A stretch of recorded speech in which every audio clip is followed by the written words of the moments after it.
I'm an 18-year-old male. I was adopted by a couple who separated shortly after my adoption, and I was eventually taken away from them and placed into foster care when I was 3. So that's where I grew up. Recently, I acquired details about my biological parents from a family friend who helped connect them to my adoptive parents all those years ago. So I looked them up online, and they have 3 kids, a boy teen and twin girls, young teens. The son has the same name as mine. A few weeks ago, I went to the church they go to and saw them from a distance. I didn't introduce myself. I just wanted to see them before they knew who I was. I also figured out where they live, where the kids go to school, where they work, and other general information. About 2 weeks ago, I finally sent a message to my mom, explaining who I was and telling her that I would like to meet them. She saw the message that day but didn't reply for a whole week, and then just sent a very short note telling me that they're not interested in knowing more about me or having me in their lives, not to contact her or her family ever again. I sent a message to my dad then, and he said we could have a phone call. We had that call last week. He didn't even let me tell him anything about myself. He explained that they had me when they were 22 and didn't want a child back then, so they gave me to another couple, and there's really nothing for us to discuss. He said he didn't want to know more about me or hear from me again. I'm not gonna lie, that was difficult to hear, and I needed a few days to process it. But I get it. They didn't want me then, and they don't want me now. I'm trying my best to get over it, but I still have 3 siblings. Maybe they would want to get to know me. So I sent another message to my dad and thanked him for taking the time to speak with me and being frank about what he wanted. I explained that I respect the fact that he and my mom don't want me in their lives, and that's their choice, and I will respect that. However, I have 3 siblings and I would like to meet and get to know them, so I said I'm happy for them to tell them. He called me an hour later. This time he was angry and told me that he had made it clear that I had no place in their family and that I should stay away from all 5 of them forever.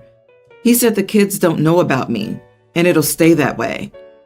I wasn't expecting him to call me or the aggression, so I was kind of shocked. But I was like, but that should be their choice. And he said he's not going to discuss his family with me. Ended the call by saying, do not contact any of us ever again. Am I the idiot if I went to talk to my siblings, introduce myself, and let them know they have an older brother? I'm not trying to be an idiot here, but I don't think the parents get to make this decision about the children. I do want a relationship with my siblings. Of course, only if they want that too. If my siblings don't want to get to know me, I'll stay away from them. You are the idiot, but not once the eldest turns 18. Reach out to him then, and he can decide whether to tell the younger sisters. If he doesn't, reach out to them when they turn 18. Just be sure to respect any boundaries they set. I would advise waiting until the girls are 18. Everyone involved would be an adult by then. However, I think OP should consider something besides reaching out to his siblings. OP, go get registered on an ancestry site or 23andMe. Let the ball roll from there. Overall, I think it's very interesting that their second son has the same name as you do. And well, they probably don't want to explain to that son the possible reason is that he was your replacement for when they were ready for kids. Going with this route, they may be able to cut you off from your siblings for now. However, they won't be able to control the actions of relatives who want to get to know you. Not only will DNA testing reveal this, but it sounds like they all live in the same general area. Some people know enough about the situation to put OP in touch with the bio parents, and the 2 boys have the same freaking name? This isn't going to remain a secret, and there's going to be tension between the parents and the siblings, because most kids aren't thrilled when they find out that their parents lied to them.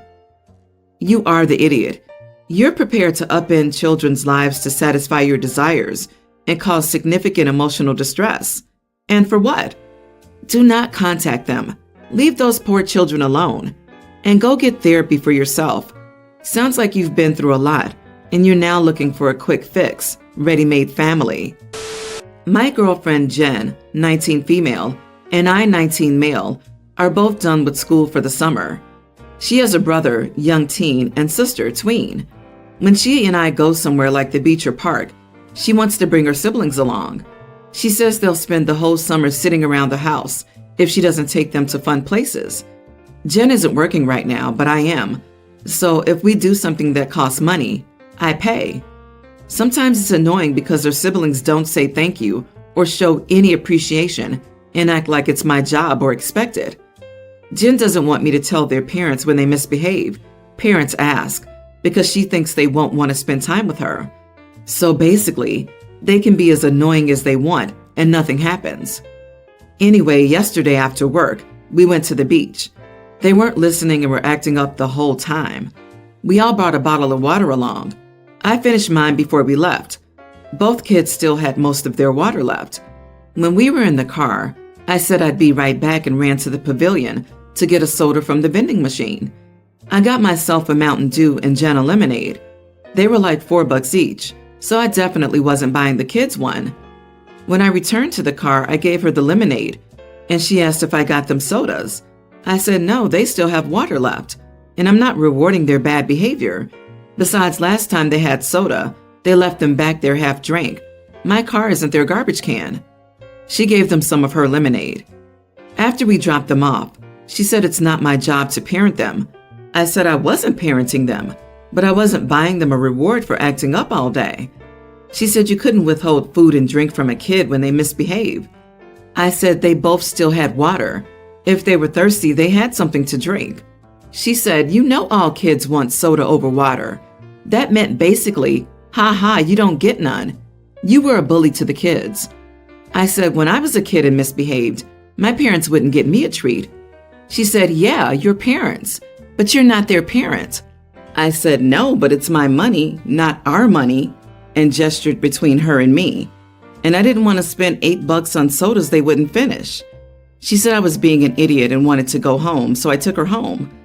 I don't have kids, so maybe I'm wrong, but I didn't get rewarded for being a brat when I was a kid. Am I the idiot for not getting them a soda? Not the idiot. Your girlfriend's the idiot for acting entitled to your hard-earned money. She or her parents can pay if she wants stuff bought for her siblings. And 100%, you two are the adults in this situation, and therefore can enforce the rules on the kids. So basic manners aren't too much to ask. Usually babysitters make money to spend time with kids. This poor dude is losing money. Is he sure his girlfriend isn't pocketing money her parents gave her for her siblings? I'd also start telling the actual parents the truth about how the kids are behaving. She's right, you're not their parents. So there's no reason you need to have them tag along anytime you want to do something with your girlfriend. You need to reconsider if you want to be in this relationship and lay down an ultimatum. No more kids tagging along on your dates. You certainly shouldn't pay a dime for them. If she doesn't like that, you should consider ending things because it doesn't sound like her family situation is compatible with you. When your girlfriend says you're not their parents, she's so close to getting the point.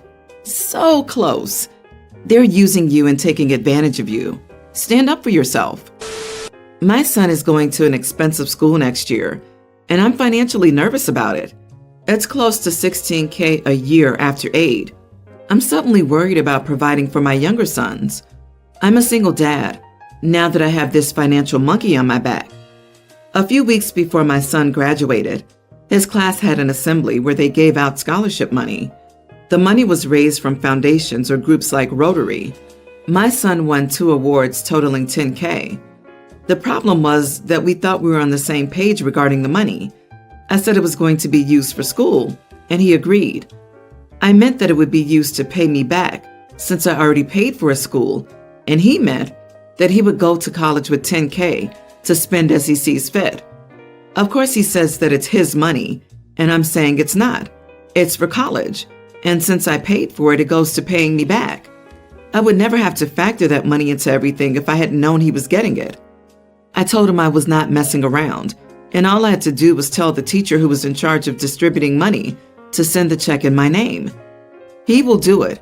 Of course, I'd rather have my son see it my way before having to override him like he's 11. Edit. He didn't earn squat. The teacher in charge of the money said it was more of a popularity contest and gave bragging rights to the school and donors to say that they sent kids to UCSB. You are the idiot.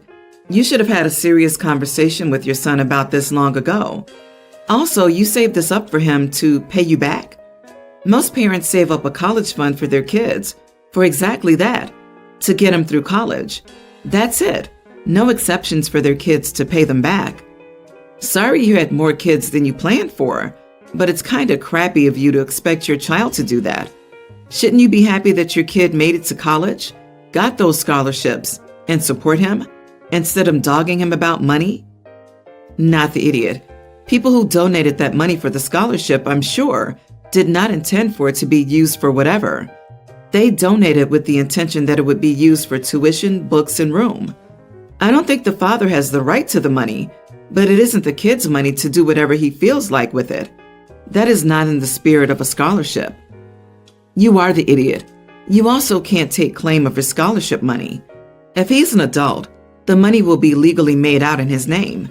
You can restart a savings account and hope you'll be able to help out your boys, or they will have to rely on student aid and loans if they choose to go to college. Legally, you have no right to tell your son you now own his award money. He could take you to court and fight you for it. You'll have a huge issue on your hands, and most importantly, you'll strain the relationship with your son. I can already tell you're not going to put the money aside for your other children. You have a troublesome personality. Did you already spend it? My wife, 33, and I, 35 male, recently got married. We decided on a child-free wedding because we wanted people to be able to relax, have a good time, and not have to worry about screaming babies. When asked about this, my mother-in-law told every one of her relatives that they, of course, were an exception and we would be delighted to welcome their children.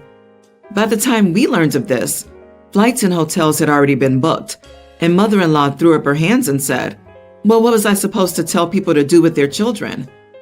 After offering some suggestions about what they could do, some further suggestions as to where she could stick what, and a few words a lot more harsh than an idiot, my father-in-law stepped in, apologized, and we came to an agreement.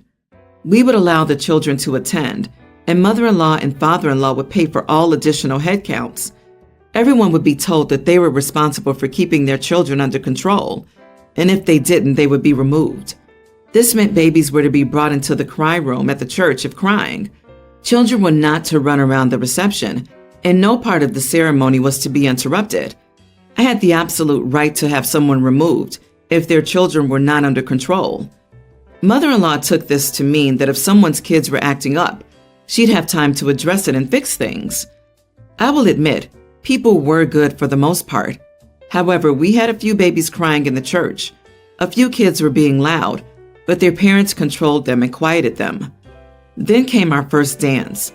We were about a minute into the song when I heard people start laughing and whooping.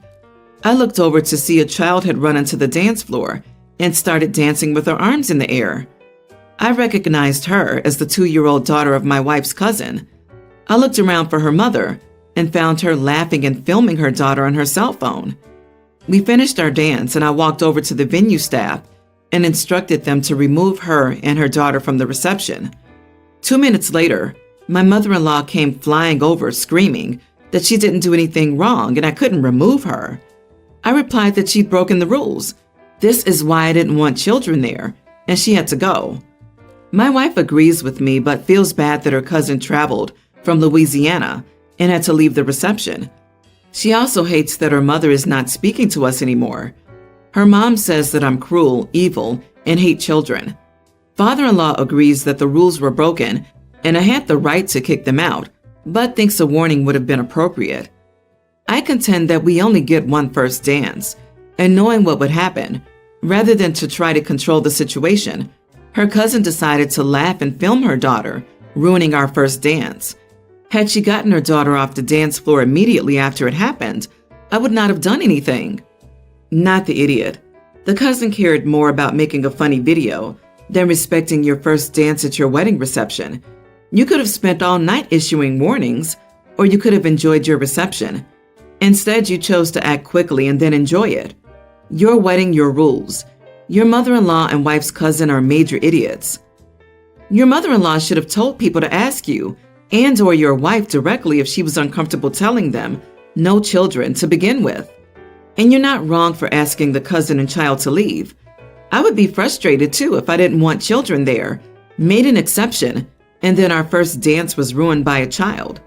Mother-in-law will come around once she gets over herself. A toddler dancing took the attention off of me for a minute, so I had them and their mom kicked out. Dear God, you are the idiot. Music was playing, and a kid was dancing. That's not running around and screaming. You went nuclear when a kid acted like a kid. What a crappy story to have about you on your wedding day. My brother and his ex-wife divorced 3 years ago. They have a 10-year-old son. They have joint custody. My nephew usually spends some time at our place every week. This is his dad's time. His mother's religious and doesn't eat pork, which is her choice. Their divorce decree also says she's responsible for religious matters. Again, not my concern. When it comes to food, my nephew eats the same food that the rest of the family eats. He's of course free to not eat what he doesn't want to eat. We're not telling him he must eat pork. But if we're eating pork and he wants to eat it too, we don't stop him. If he asks me to make something different, I'll do that. But he always eats the same food as everyone else. So my ex-sister-in-law called me yesterday and told me to stop feeding him pork. I told her that he eats whatever he wants, and I'm not going to enforce her eating guidelines on my nephew. Also, not really my problem. She should talk to her ex-husband if she has any concerns. I checked with my brother. She'd already tried to talk to him and he told her to screw off. So apparently, what happened was that my nephew asked his mom to make pork ribs because he ate them here and loved it, and that caused all of this. My husband says I could be more cooperative if I wanted to, only to keep the peace. I don't see how I should inconvenience myself by enforcing someone else's religious eating restrictions on her son, especially when the kid loves the food anyway, and his dad doesn't mind. Am I the idiot for not being respectful of her wishes?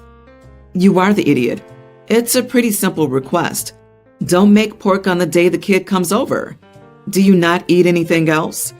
It's not some big inconvenience. It's a religious matter, which means the mom makes the decision. You and your brother are being petty because of your beef with your ex-sister-in-law. Pun intended. It's also an idiot move to argue that it's the child's responsibility to advocate for himself and ask for a different meal if he doesn't want to eat pork. That's a lot to put on a 10-year-old, to decide if it's more important to politely eat the food that has been made for him by a family that knows he's not supposed to eat pork, or follow the religion he practices with his mom and stand up to the adults. I've been that child. Whenever the non-Jewish side of the family babysat me, my grandmother especially, they would always happen to be eating pork that day. I would always find it hurtful that they never remembered I couldn't have it. Though years later, I realized that it really wasn't accidental, and I always had to choose how to handle it, which was just different sorts of stressful. Not the idiot. She's your ex-sister-in-law. If your brother doesn't have an issue with his son eating pork, then you're doing nothing wrong. It's called joint custody for a reason. You also go out of your way to make him something else if he doesn't want to eat what you're eating. With prices of groceries, that's going above and beyond aunt duties. Not the idiot. My oh my. I'm honestly very surprised that people are dragging you over the coals when you'll make something else if the kid asks. And it sounds like he likes pork. I guess forcing your religion and eating habits on a child old enough to say, I do or don't like that, is normal to his mom. I'm not sure at what age a child gains bodily autonomy, but since forcing grandma's hugs on a toddler is traumatizing, I imagine forcing food choices on a tween is bad too. Oh, the ignorant, foolish hypocrites are out today.